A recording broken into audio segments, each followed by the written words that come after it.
if we're going to go deep into this modeling world and into building this whole momentum behind you pursuing modeling, then we need to define some things first. So I want to define modeling before we even go any further than we are now. Modeling to me is just people in advertisements. That's it. That's what modeling is. It's a person in an advertisement. There's a lot of different ways that you can go about modeling, and there's a lot of different categories of modeling, and we'll cover that in this video briefly. We're just going to brush over those so you have an overview of the different categories, the different option types that you have to get into modeling, because there's so many different ways that you can do it. So one of the best ways that I could think of to present this information is to rapid fire some of the frequently asked questions that I've gotten over the years about my experience modeling, about the experience of other models and modeling as a whole. So, people in advertisements, that's modeling. Now, the first question, is it fun? Is it fun to model? I always see people having so much fun on set and filming themselves and all these things. Yes, it is fun. And it is fun sometimes. Sometimes it's really not fun. I have literally bled for the shot several times over. Sometimes it's really not fun at all. But most times, yes, it is fun. Do you get paid every time something gets displayed? So if you're on a billboard, or sometimes you shoot something and a company uses it at a convention, and anytime these things go up, do you get paid? Sometimes. Most times not. When it comes to these things, you get paid kind of a chunk of time. So it's called usage. They can purchase, we shoot this photo and we want to use this photo in our advertising for the next year or 2 years or 3 years usage. And in that usage, they also cover where they can use that image. So can we only use it in print items at convention centers or conventions, so to speak? Or is this something that we could put on billboards? Because those are going to change the usage rates, the terms and everything like that, where it's displayed. Is it going to be just for social media? And if it is social media and it's 1 year, do we get to keep the archival history? Meaning we post it within that year from which we paid the usage, but can we keep that post on our page, or do we have to take it down after 1 year is up? How often do models, so in short, do you get paid every time something gets displayed? Sometimes. The good ones you do, the really good jobs you do. Next question. How often do models travel for work? This is kind of dependent, and it depends on a lot of different things. Some models never travel for work. And in the first couple of years of me modeling, I never traveled for work at all. There was so much work for me right in my local area that I didn't have to travel. And I also didn't know that I could, or I didn't know how I could travel for work. So if you want to be traveling for work, you can absolutely do that. You can find work and jobs and bookings in other states and cities and even countries. But how often do models travel for work? It kind of depends on you. It depends on what you're after and what you want to do. Some models never travel for work, outside of, let's say, 20 miles from your house.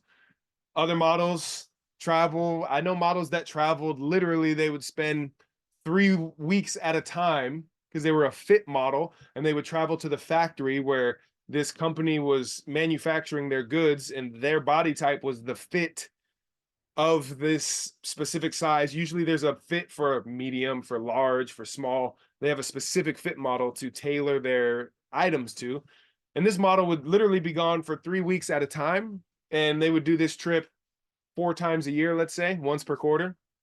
I know models who travel 1 time a year. Myself, I travel where I'm at right now, this phase of where I'm at right now.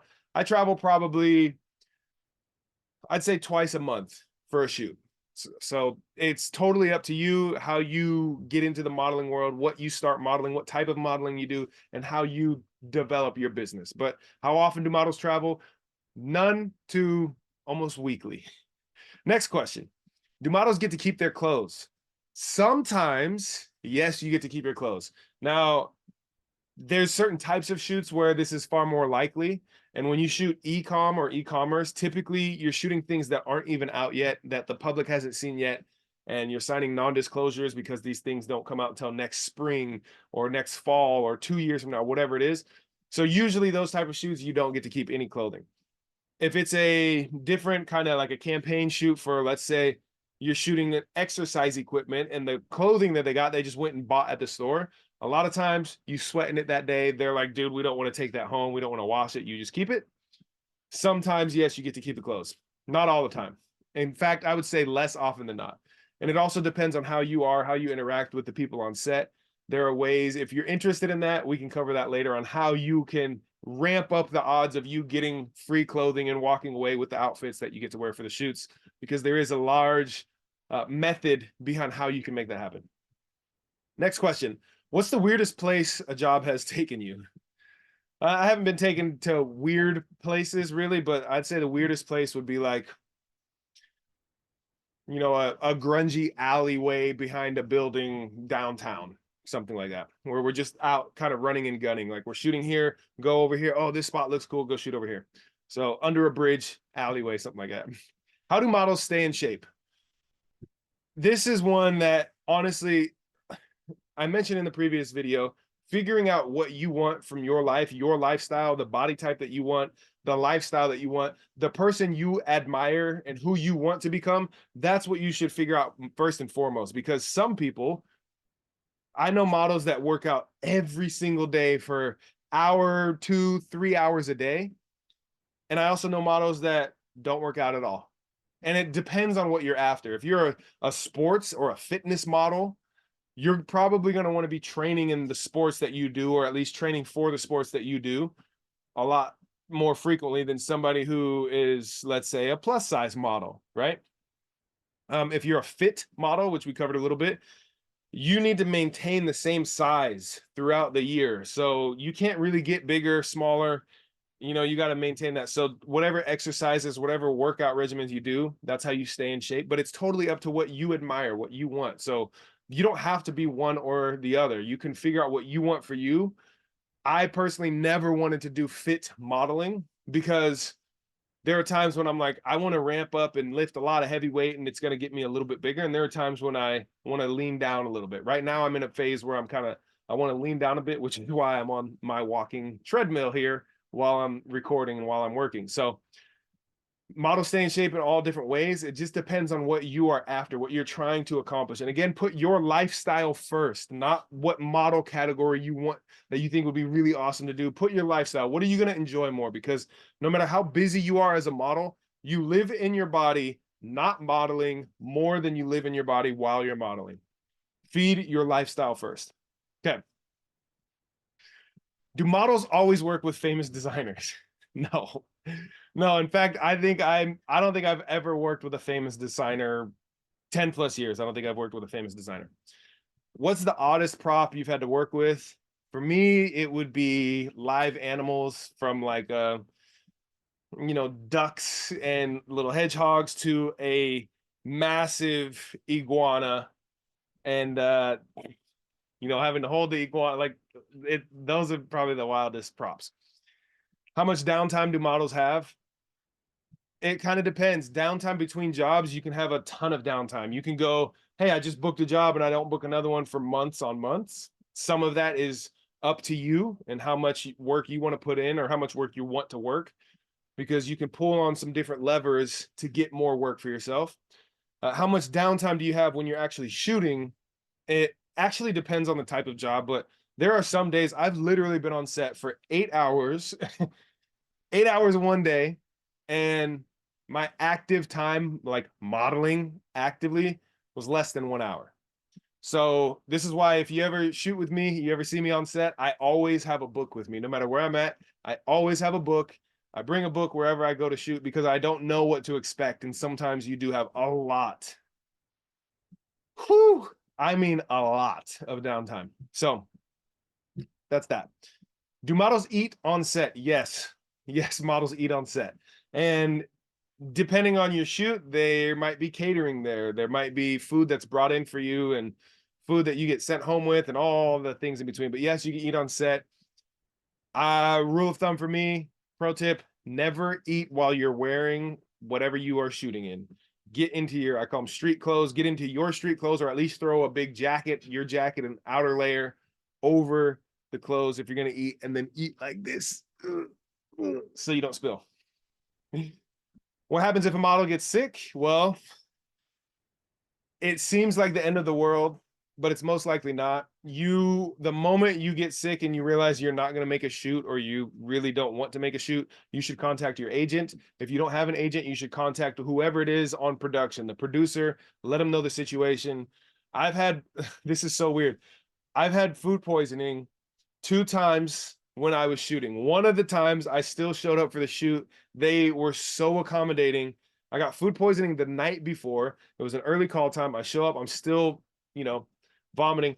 And they were so accommodating. They, had buckets for me, and they're always checking Gatorade. They were running to the store for all kinds of stuff. They were so accommodating, but I was like laid out. Luckily, the shoot was for a mattress company, and I got to just lay down on the mattress next to my bucket pretty much the whole time. And then when it was go time, it was like, okay, try to get dialed for this one moment and then lay down for the rest of the time. But I've also had another shoot. Again, this happened twice. It was a 2-day shoot. I shot the first day. I got food poisoning from whatever I ate that day on that set. And the next day, like I was, throwing up all night, called them, hey, here's the situation. I'm gonna try to make it in. And I literally paid for an IV. Like I went to this, local doctor and just got an IV to try to replenish the system and everything like that. And then I tried to still show up, and I just like, I couldn't do it. And they just called. I said, hey, I'm not gonna make it. They called and booked another model, and it happened to be my friend. So shout out to him for picking up a couple bucks where I left it off. But if you get sick, there's somebody that will be ready on like that much notice to take your spot. So don't feel bad, especially if it's for a really, like if you have a significant life event or something like that. That's something, put your life first. Again, your lifestyle should be over modeling, period. How are castings different from actual shoots? The difference from a shoot and a casting is sort of like a test to just see who you are, what you look like, how you respond to certain things. A lot of times at a casting, they're just comparing you to all the other people that are casting and seeing how do you respond to direction. Because you might not be the best looking person for the role that they're after, but if you're somewhat close and you're really great to work with and you respond really well to the direction that they give you might get that job over the person who looks amazing for the spot, but they're like very dull, numbskull, don't really respond well to direction. So a casting is kind of getting a feel for how you are and how you look and how you respond to those things. An actual shoot, that's different because you already booked the job. You're a part of the team that's bringing this advertisement together, and it's usually run pretty well to where everybody knows their role, everybody knows what they should be doing, and your job is to just go in there and just kind of nail, following the directions that they give you, nail the look, different posing and things like this that goes on for hours on hours. A casting, you might be there for 20 minutes, something like that. Can models have another job? Absolutely. Most of the models that I've worked with have a different job. In fact, the first 6 years that I was modeling, I also worked for an airline, partly because I really love to travel. And that was my way after the corporate job going into modeling. It was like, okay, I'm freaking out. I don't hear anything for months on months. And in that window, I was like, I got to do something to earn some money. My brother sent me this ad. He's like, dude, why don't you go work for an airline? Brilliant move. Worked for an airline for 6 years without conflict. I worked for this airline for 6 years, no conflict. When I had shoots come up, everything was totally fine. Shot with models who still have a full-time corporate job. They shoot maybe one time a month, maybe once every 2 months. They love to shoot, but it's not their main thing. Pop in whenever they do and just take the day off work, whatever it is. You can absolutely have another job. Okay, what is the protocol for uncomfortable shoot requests? Woo, that's a good question. I wouldn't say there's a protocol that, is generally out there, but I have a protocol for sure. When there's an uncomfortable shoot request, I go through my checklist, which you'll go through. It's a 3M checklist. It's your morals. So figure out, is this against my morality? And if it's in there, but like maybe it's up against one of your boundaries of your morals, and you go, okay, then we'll keep an eye on it. And then I go, it's 3M: morals, momentum, and money. If the morals check out, but it's kind of close, then I want to see, it's kind of close. I feel a little bit uncomfortable.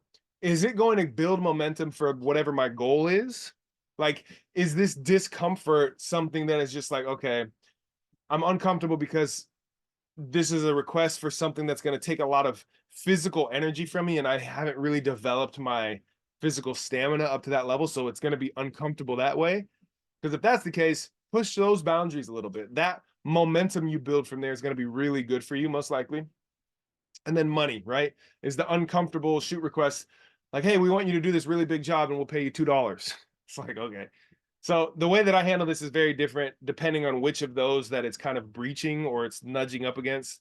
But the protocol for me is always to handle it respectfully. And it's no problem to say no to somebody, the same way that they can ask you something and maybe it's within your morals, or maybe it's outside of your morals, but it's within their morals. So it's to them, they're not doing anything wrong, but to you, it's like, whoa, whoa, whoa, this is not right. You can still respectfully decline things. You can still, hey, no, no, thanks. Protocol for uncomfortable shoot requests. If you're on a shoot, if you're already booked and you're on set, just voice it. Hey, I'm not really comfortable doing that. Is there something else that we could do here instead that maybe I'm more comfortable with and still capture what you guys are after? So basically, instead of just shutting down and saying, no, I won't do that, you're offering up, hey, I'm still here with you. I'm still on your team. I still want to get this job done really well. But what you're asking me to do in this essence, I'm not comfortable with. So let's find something else to replace it. Okay. Do models always work with makeup artists? Actually, I did a shoot earlier today, the first half of the day, no makeup artists at all. This was an e-com shoot, and all of the shots were actually cropped from here down. So they'll shoot my full body and everything, but when they crop the photo for the website, it's only going to show from here down. A lot of times you'll see brands doing shoots like this. You get paid less as a model to do these shoots than if it's fully recognizable, meaning it shows, everything, not just from here down. And not everything in that sense, but like instead of cropping from here down, they would crop it up here so you can see your full face. You do work with makeup artists quite frequently though, and I would say more often than not. If it's a photo shoot or video shoot, you will likely work with a makeup artist. How do models deal with harsh weather conditions during shoots? Grin and bear it, baby. Grin and bear it. You got to just stick that out. As long as your life isn't in danger, you gotta just push through it, babe. I mean, you got that gritty side in you. You know what I mean? I've worked. Funny enough, I worked both ends of the spectrum, like really extremely hot conditions, meaning it was 110 degrees outside. We were shooting in a tent, so not really ventilated or anything like that. The tent heating up like greenhouse effect, so it was even hotter inside the tent. And we were shooting a outdoor brand's winter clothing, so like thick parka jackets and everything like that. It was insane. And a girl that was shooting the same day, the same stuff, like I'm shooting the male stuff, she's shooting this stuff. She had to go to the hospital because she was like, I think I'm having heat stroke. And that's something that she should have called sooner, because there are a lot of things that you could do. Like I was asking for things like, hey, like, can we spritz some water, spray my back? They were bringing ice packs, something like this. And most people are really accommodating. They understand, like, man, this is miserable. I'm hot over here. I can't imagine what you're dealing with. And I've also been on the other end of that, where I'm up in the mountain in the winter time in New England, and it is literally, I think it was like 22 degrees outside Fahrenheit, and I'm shooting in a skin tight, like, the cyclist, like unitard, basically, where it just goes to your thighs and it's like a stringer. That's all I had on, and we're up in the mountain, heavy winds and all this stuff, and I'm having to look like I'm warm, look like everything's okay, and it was rough. But immediately, they're like, hey, we got jackets, we have blankets, we have hand warmers, we have all this stuff, and most people are really, really accommodating. So that's how you deal with harsh weather conditions. But pack and prepare. If you think you only need one jacket because it's going to be cold out there, bring two, just in case. Bring 2 layers, bring an extra layer of whatever it is. That's my 2 cents there. Okay. What's the most challenging part about being a model? I think that's different for every person. In my experience, early on, the most challenging thing for me was I didn't know what to expect. I didn't know what was normal, like waiting a month and a half to hear from my agent for the next booking. Is that normal? I didn't know, was there anything that I could be doing to be booking more? I didn't know that. So early on for me, it was like proper expectations. What's normal? What should I expect? It was also very challenging for me to identify myself because I didn't like to say, oh, I'm a model. Huh. Like that felt so weird to me. Oh, I'm a model. Yeah. What do you do? Oh, I'm a model. That was just, it was like cringy to me. So that was hard for me. Like an identity aspect of this was actually very challenging for me until I started telling people, yeah, I do some modeling because that felt good. It was like, I'm not a model. I'm so much more than that. But I do some modeling. That is something that I do. So that's cool. So that was, early on, one of the more challenging things for me. For present day, now I'm a father of two, run my own business, this sort of thing. Now for me, the challenge is kind of how do I still do this, stay present with my family, still run the business, and still have an impact on people who are trying to do this for themselves. People like you that you might just be getting started or you want to level up. It's like, how do I give myself fully to you, to my kids, to my lady, to everything like that? So that's kind of the biggest challenge for me is finding that balance of pure passion to put into everything because I love shooting. I want to keep on shooting, but while I'm shooting, I'm not serving you. I'm not creating more content for you to be learning and developing and so on. So that's the biggest challenge for me now. It changes, and I think it's different for everybody. How long does a typical photo shoot last? Usually, if you have a full day for a photo shoot, you're thinking 8 hours. If you have a half day, you're thinking 4 hours. I've been on shoots where literally I got paid for 2 hours time and it took me 15 minutes from in the door to out the door. Boom, just get in, get it done. I've been on shoots where it was like, oh, this is only going to be 6 hours and it ended up being 12 hours. Sometimes if it's a photo and video, they'll pay overtime. So they might pay you for a full day at 10 hours, but there might be a clause in there that says, yeah, we'll pay you overtime at a higher rate for additional hours and it could go 15, 16. That's so rare, but it does happen.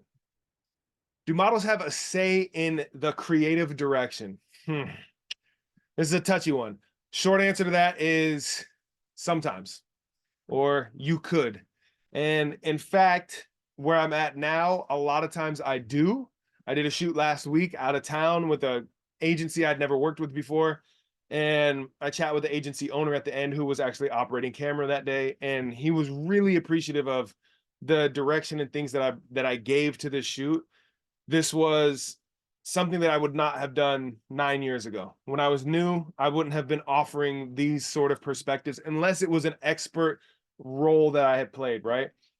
Last week, nobody out there golfed. I'm a golfer. I had a career as a professional person hitting golf balls, and we were doing a shoot on a golf course. And so a lot of the etiquette, a lot of the things that were like, hey, this is a little off, they were looking to me for. And they didn't, at first, that wasn't my role, but I started to speak up and just say, hey, I know you guys are trying to capture something that's authentic here and real. And I just want to let you know, like this little bit of info, this is how it goes in the golf world. I don't know if that makes you guys want to change things up. And they were so appreciative because they just didn't know. They don't know that. So in that instance, I had a lot of play in a lot of say in the creative direction.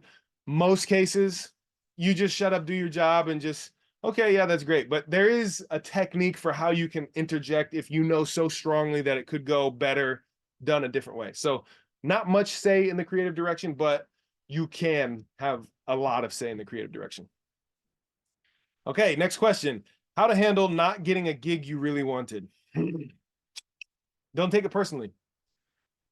That's it. Don't take it personally. If there's any sort of feedback and it seems constructive, not just shaming you, oh, you suck, or like if they give you something that says, hey, here's how you could have been better, take that to heart. If it's from a credible source, if it's from somebody that you think, oh yeah, they really did want me to win, or they were just being honest whether they want me to win or not. Ask yourself, is what they were sharing true? Try to remove your ego from it. If I were watching from the outside, my performance of this or whatever it was, is whatever they said true? And if it's true, then the next step is, if I make the adjustment toward what they're saying I should be doing or toward what would be better for that role, will I feel more fulfilled in my life outside of modeling? If that is true as well, go for it. Make the changes, apply it, and go for the next one. Figure out what you can do to land the next dream job. Don't take it personally. Just get to the grindstone of what can I do to get better for the next time I have an opportunity. That's that. and then cheer on whoever did book it. That's another thing. If you know who got the role, if you pay attention to it, or whatever, and you know who landed it, cheer them on. Give some good, beautiful celebration. Because if you only celebrate the times that you win, you're not going to be a very happy person. You're limited to your successes for how much you could celebrate. But if you celebrate other people, you have infinite fuel for you to celebrate. And you figure out, what did they do? What are they doing? How is this person behaving, acting, or whatever it is that allowed them to be successful and book that role that I really, really wanted? So you can learn from them as well. And it's easier to learn from people that you celebrate than it is to learn from people that you hate on. All right, last question. We're going to wrap this thing up here. What are the unexpected skills you've picked up? Some unexpected skills that I picked up from modeling. I would say not only understanding lighting and, how things will show up on frame and, stuff like this, but some unexpected skills would be navigating around a lot of people working on something with different interests. So the lighting person, their interest is in how the lighting looks. Not like, oh man, I really want this all to come together so well. Constantly focus on the lighting. The sound person, there's always focused on the sound. The camera person, they're always focused on, like, is the aperture, is the shutter speed, is the way I frame this up really great. The art director really concerned about, like, does this outfit really work with what we're going for? Whatever it is. Everybody has these different focuses, and to be able to work with a lot of different people, it's kind of an unexpected skill that I've picked up, which is collaboration, getting everybody with all their different focuses and their different interests to stay on the same page when things get heated, and understanding, hey, we're all on the same team, and you might be getting upset because we're all wanting this to go really, really well. So that's kind of an unexpected skill. Last bit covering here, modeling is not just high fashion runway, walking runways. If you haven't gathered that by now, couple different areas of modeling that I'm going to cover here real quick, just over the top, just to set the expectation for you. High fashion, that's your weird runway, crazy stuff. Plus sized parts modeling, that's like your hand, your foot, your hair, your teeth, like you model just these specific things. Modelkin modeling is basically you're a human that behaves like a mannequin. So you have to hold this pose, swap out shirts, hold that same exact pose as closely as you can. Petite modeling, fitness modeling, we're not going to cover all the details of all this stuff. This is just an overview for you. But fitness modeling is different from fit modeling. So that's what you should know. Fitness is like your sports, your really healthy looking bodies, things like this. Editorial, that's where you go, oh, you're the cover person on this thing. Your e-commerce, that's what I was describing earlier, where I'm shooting these images, they go up on the website. A lot of times they get cropped from here down. Sometimes they show your full face, everything. Underwear modeling, your lingerie, men's underwear, whatever. Fit modeling, which is different from fitness. Fit modeling is that one where you have to be the body type for the designer, whoever it is, and you got to try to stay in that same size throughout as much as you can. Print modeling, and then lifestyle modeling. These are just a few of the different categories of modeling. These are the most common ones. There's a few other kind of subcategories, but there's so many different ways that you can go about this. So just understand that modeling isn't what you probably thought it was. It's so much more, and it's so much different. Now, moving on to our next lesson.